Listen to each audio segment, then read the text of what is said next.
So ಇಷ್ಟೊತ್ತು ನಾವು ಮಚೇಂದ್ರ ಅವರ ತಾಯಿಯ ವರ್ಷನನ್ನು ಕೇಳ್ತಾ ಇದ್ವಿ. ಯಾವ ರೀತಿಯಾಗಿ ಅವರು ಹೊಂಚನ್ನು ಹಾಕಿ ಇವ್ರ ಬಳಿ ಇದ್ದಂಥ ಹಣ ಬಂಗಾರ ಅದೆಲ್ಲವನ್ನು ಕೂಡ ಅವರು ಲಪ್ಟಾಯಿಸಲಿಕ್ಕೆ ಏನೆಲ್ಲ ಪ್ಲ್ಯಾನ್ ಮಾಡ್ಕೊಂಡಿದ್ರು ಅಂತ. ಬಟ್ ಈಗ ಈ ಒಂದು ಸ್ಟೋರಿಯ ಹೀರೋ ಅಂತಲೇ ಹೇಳ್ಬೋದು ಕಾನ್ಸ್ಟೇಬಲ್ ಮಚೇಂದ್ರ. ಸೊ ಇವರ ವರ್ಷನ್ ಏನು ಕೇಳೋಣ ಬನ್ನಿ. ಈಗ ಮಚೇಂದ್ರ ಅವರೇ, ನೀವು ಇನ್ಫ್ಯಾಕ್ಟ್ ಕೆಲವೊಂದಷ್ಟು ದಿನಗಳ ಹಿಂದೆ ನೀವು ಕಳಿಸಿದಂಥ ಒಂದು ಮೆಸೇಜ್ ತುಂಬ ವೈರಲ್ ಆಗಿತ್ತು. ಇದ್ದರೆ ನೆಮ್ಮದಿಯಾಗಿರ್ಬೇಕಂತ ಹೇಳಿ ಹೆಂಡ್ತಿಗೆ ಮೆಸೇಜ್ ಮಾಡಿದರು. ಅದಾದ ನಂತರ ಕಿರುಕುಳ ಕೊಟ್ಟಿದ್ದಾರೆ ಅಂತ ಹೇಳಿ ಸೊ ಹೆಡ್ಲೈನ್ಸ್ ಆಗಿದ್ದಿದೆ ಈ ರೀತಿಯಾಗಿ. ಸೊ ಆ ಮೆಸೇಜ್ ಬಂದಂಥ ಸಂದರ್ಭ ಏನು, ಅಥವಾ ನೀವು ಕಳಿಸಿದ್ದು ಯಾಕಾಗಿ ಅಂತ? ಇದ್ದರೆ ನೆಮ್ಮದಿಯಾಗಿರಬೇಕು ಅದೇನಾದರೂ ಡೈಲಾಗ್ ಹೇಳಬೇಕು ಅಂತನಾ ಏನು? ಆ ಥರ ಏನೂ ಇಲ್ಲ ಸರ್. ಮೆಸೇಜು ಅವ್ರು ಸಾವಿರಾರು ಮೆಸೇಜ್ ಮಾಡಿದ್ದಾರೆ, ನಾವು ಯಾವತ್ತೂ ರಿಪ್ಲೈ ಮಾಡಿರಲಿಲ್ಲ. ಇಡೀ ಫ್ಯಾಮ್ಲಿಗೆ ವಾಯ್ಸ್ ಮೆಸೇಜಲ್ಲಿ ಎಲ್ಲ ಬೈತಾ ಇರ್ತಾರೆ ನಮ್ಮ ಲ್ಯಾಂಗ್ವೇಜಲ್ಲಿ, ಯಾವುದು ನಾವು ರಿಪ್ಲೈ ಮಾಡಿಲ್ಲ. ಮೊನ್ನೆ ನಾನು ಒಂದು ವಾರ ಹಿಂದೆ ನಮ್ಮ ತಾಯಿ ಸ್ಟೇಟಸ್ ಹಾಕಿದ್ದೆ. ತಾಯಿ ಸ್ಟೇಟಸ್ ಸ್ಕ್ರೀನ್ಶಾಟ್ ಹೊಡೆದು ಅದಕ್ಕೆ ಒಂದು 10 ಬೈದಿದ್ರು ಅವರು. ಅಂದರೆ ಅಶ್ಲೀಲವು ನಮ್ಮ ತಾಯಿಗೆ ಬೈದಿದ್ರು. ಇಲ್ಲಿ ಶುಗರ್ ಪೇಷಂಟ್ ಅಮ್ಮ ಏಜ್ ಆಗಿದ್ದಾರೆ, ಅವ್ರಿಗೆ ಬೈದಿದ್ರು. ಅದಕ್ಕೆ ಇವ್ರು ಬೈದಿರೋದಿದು. ಅದಕ್ಕೆ ನಾನು ರಿಪ್ಲೈ ಮಾಡಿದ್ದೀನಿ ಅಷ್ಟೇ ಹೊರತು ಯಾವ ಡೈಲಾಗ್ ಇದು ಮಾಡಿಲ್ಲ. ಸೊ ಅದು ನೀವು ಕಳಿಸಿರುವಂಥ ಮೆಸೇಜ್ ಅದು? ಇಲ್ಲ ಸರ್, ಅವ್ರು ಕಳಿಸಿರೋದು. ಓಕೆ. ಇದಕ್ಕೆ ನಾನು ರಿಪ್ಲೈ ಮಾಡಿದ್ದೆ. ಇದಕ್ಕೆ ಸೇಮ್ ಸೆಂಟೆನ್ಸ್ ಇದೆ. ಓಕೆ, ಅಷ್ಟೇ. ಅದನ್ನು ಬಹುಶಃ ಒಂದ್ಸಲ ನೀವು ತೋರಿಸಿದ್ರೆ ಅವ್ರು ಕಳಿಸಿರುವಂಥ ಮೆಸೇಜನ್ನು, ಸೊ ಅವ್ರು ಕಳಿಸಿರುವಂಥ ಮೆಸೇಜ್ಗೆ ನೀವು ರಿಪ್ಲೈ ಮಾಡಿದ್ದೀನಿ ಸರ್. ಅಶ್ಲೀಲವಾಗಿ ಅವ್ರು ಮೆಸೇಜ್ ಕಳಿಸಿದ್ರು, ಅಶ್ಲೀಲವಾಗಿ ಬೈತಾ ಇದ್ರು. ತಾಯಿ ಏನೋ ಒಂದು ಮಮತೆ ಏನಿದೆ ಅದನ್ನು ತೋರ್ಪಡಿಕೆ ಮಾಡಿದಂತಹ ಸಂದರ್ಭದಲ್ಲಿ ಅದಕ್ಕೆ ಅಶ್ಲೀಲವಾಗಿ ರಿಪ್ಲೈ ಮಾಡೋದು ಸ್ಟೇಟಸ್ಗಳಿಗೆ, ಈ ರೀತಿಯಾಗಿ ಮಾಡ್ತಿದ್ರು. ಸೊ 2022 ಡಿಸೆಂಬರ್ ನಿಮ್ಮ ಮದುವೆ ಆಗುತ್ತೆ. ಹೌದು. ಸೊ ಎಲ್ಲವೂ ಚೆನ್ನಾಗಿತ್ತು ಇನಿಷಿಯಲಿ, ಅಂದರೆ ಬಿಗಿನಿಂಗ್ನಲ್ಲಿ ಚೆನ್ನಾಗಿತ್ತು. ಸೊ ಎಲ್ಲಿ ಹಳಿ ತಪ್ಪಿತು ಅಂತ ಈ ಟ್ರೈನ್?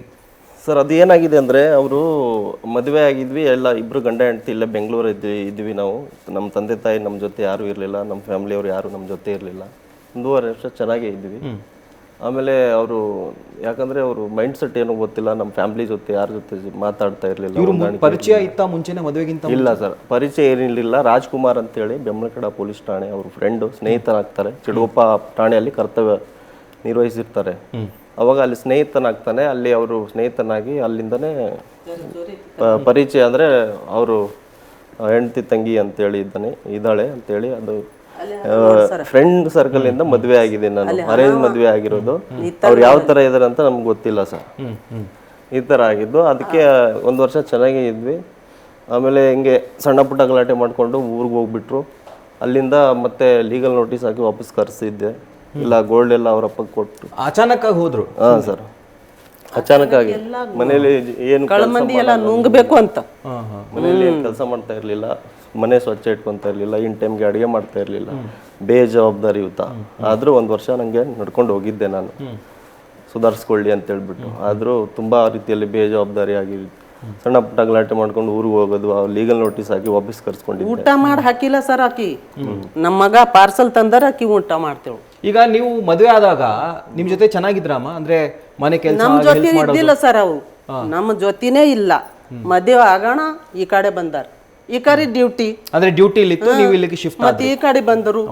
ನಂಬಲ್ಲಿ 1 ತೆಮ್ಗಿ ನೀರ್ ಹಾಕಿಲ್ಲ ನಮ್ಗ. ನಮ್ಮ ಮಗಳಿಗೆ 1 ತೆಮ್ಗಿ ನೀರ್ ಕೊಟ್ಟಿಲ್ಲ ಆಕಿ. ನಮ್ಮ ಮಗಳಿಗ ಬೇಯ್ತಾಳ ಬೇಯ್ತಾಳ ಇಷ್ಟ ಕಾಟ್ ಮಾಡ್ಯಾಳ, ಇಷ್ಟ ಅತ್ತಿ ಮಾಡ್ಯಾಳ ಆಕಿ. ಬೇರೆಯವ್ರ ಫೋನ್ ಇಂದ ವಾಟ್ಸ್ಆಪ್ ಮೂಲಕ ಬೇರೆ ಫೋನ್ ತಗೊಂಬಾದು ವಾಟ್ಸ್ಆಪ್ ಮಾಡೋದು, ಮೆಸೇಜ್ದಾಗ ಬೇಯೋದು, ಹಿಂಗ್ ಮಾಡತ್ತಾಳ.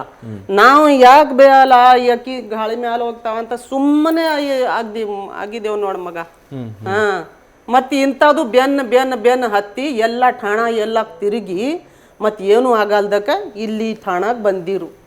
ಇಲ್ಲಿ ಬಂದು ಎಲ್ಲ ಹೇಳಿ ಇದು ಮಾಡ್ಯಾರ. ಈಗ ಇದು ಮಾಡ್ಯಾರ. ಯಾರು ಕೇಳಲ್ಲ, ನಮ್ದು ಏನೂ ಇಲ್ಲಲ್ಲ ಅಂತ ಕೇಸಿ ಇದು ಮಾಡ್ಯಾರ. ಮತ್ತು ಅಲ್ಲಿ ಬಂಬೈದಾಗ ನಮ್ಮ ಮಗ ಅಡ್ಮಿಟ್ ಇದ್ದೇನು. ಈಕಿ ನಮ್ಮ ಗಂಡ ಎಲ್ಲಿ ಹಣ ಅಂತ ಕೇಳಿಲ್ಲ. ನಮ್ಮ ಗಂಡ ಹಣನ ಇಲ್ಲ ಅಂತ ಕೇಳಿಲ್ಲ ಈಕಿ. ಅವ್ರ ತಾಯಿ ತಂದಿ ಕೇಳಿಲ್ಲ. ಯಾಕೆ ಕಾರಣ ಕೇಳಿಲ್ಲ ಸರ, ಅವ್ ನೀವು ಅರ್ಥ ಮಾಡ್ಕೊಂಡಿ.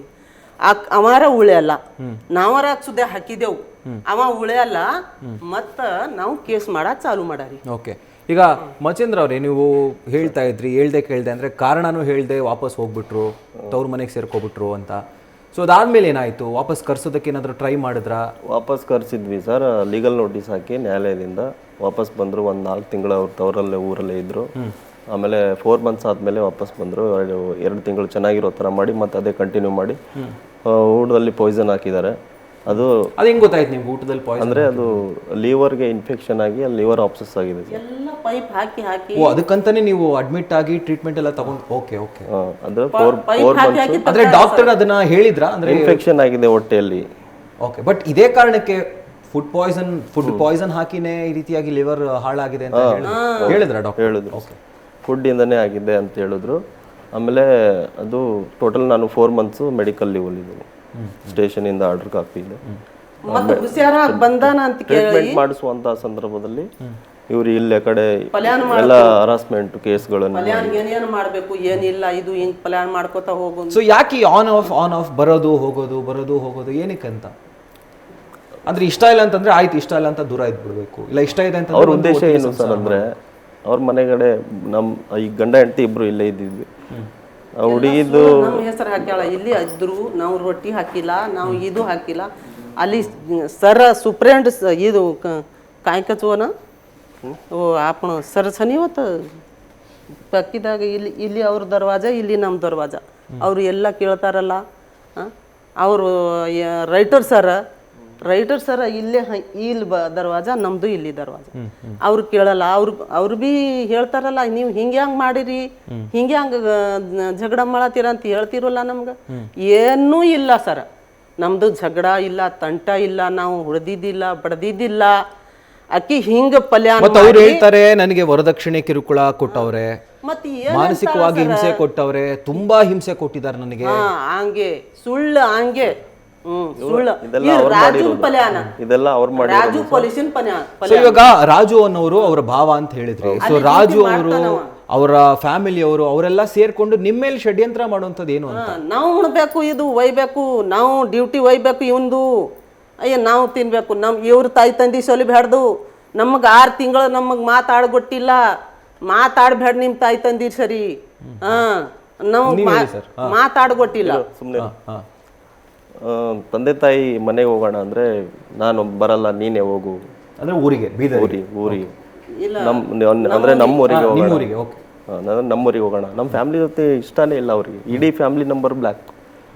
ಯಾರ ಜೊತೆ ನನಗೂ ಮಾತಾಡೋಕೆ ಬಿಟ್ಟಿಲ್ಲ 6 ತಿಂಗಳು.